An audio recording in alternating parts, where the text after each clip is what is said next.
Hey, it's Dakota with a few tips and tricks for AttendanceBot. So the first couple are going to be about leave and vacation management, and the second couple about time tracking.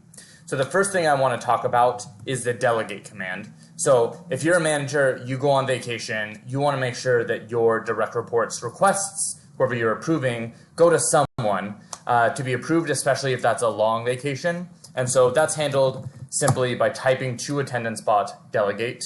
AttendanceBot's going to let you know if you have a delegate set. If not, it's as simple as adding the person that you want to be your new delegate. And now all requests going to you will go to them for approval, though they, of course, have to approve this status.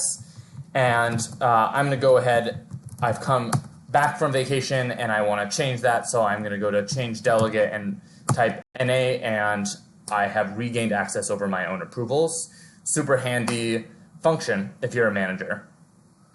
So then the second thing, which I use all the time, are just recurrences. So whether you're taking every Friday off or maybe working from home on a certain cadence, recurrences allow you to kind of schedule into the future really easily, set a schedule, and give better visibility. So it's as simple as, let's say I want to work from home every Friday. I use the word every, type it to AttendanceBot, and AttendanceBot's going to confirm that recurrence as it does. And once that is confirmed, in this case I'm a manager, so that doesn't go for approval. Once that's confirmed, the recurrence is set. Other people will see it on any shared calendars, on your personal calendar. And if I want to delete or look at my leaves coming up, I can type delete. I see that this is a recurrence, so I can manage it all at once. I can kind of delete it from here and then create a new recurrence. As simple as that. So next, on to time tracking tips. So the first is you should be familiar when you're clocking in and out that you can use break and lunch to, I think, control whether you're being paid, but also giving visibility to others on your team, whether you're available, which flows to your Slack status, flows to the punch board, all of that. But teams have default amounts of time for their breaks, for their lunches. And so right now, break defaulted to 15 minutes. You can actually control your own, set your own amount of time that you're going to be gone by saying back. So I'm going to clock in one more time here to allow myself to go on break again. Let's say I'm just doing overhead since I'm tracking my time.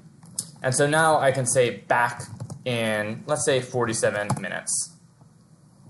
So now AttendanceBot confirms, yes, this is 47 minutes from now. And then importantly is if we have channels, say tracking breaks, then others can see in those channels that I'm going to be gone for 47 minutes specifically, and not just the default of 15 or 30 or whatever your lunch and break defaults are.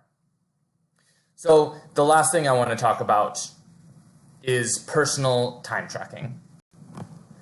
Of course, I think it's really useful to have team time tracking set up, project time tracking set up in the background, but you can actually use as an individual user personal time tracking for free. It just has to be in a different Slack space, and so it's as simple as I have a bunch of these Slack spaces I'm a part of, but I have one set up just for my personal use. I'm the only member, and you can get AttendanceBot and then create your own projects, figure out how you're spending your time.